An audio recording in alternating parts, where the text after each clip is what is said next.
Il-kumpanija U Group li ntażlet biex tagħmel shooting range f'art fil-Bużbeżija fil-Mosta ma ssodisfatx il-proċess ta' due diligence minħabba raġunijiet finanzjarji.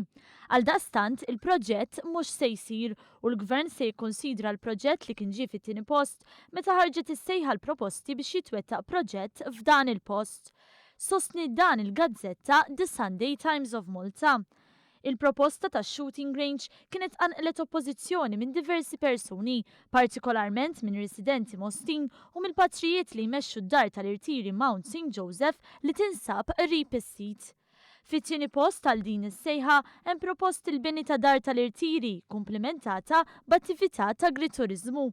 Dan il-proġett għadu jrid jgħaddi minn assessjar soċjali kif ukoll ambjentali.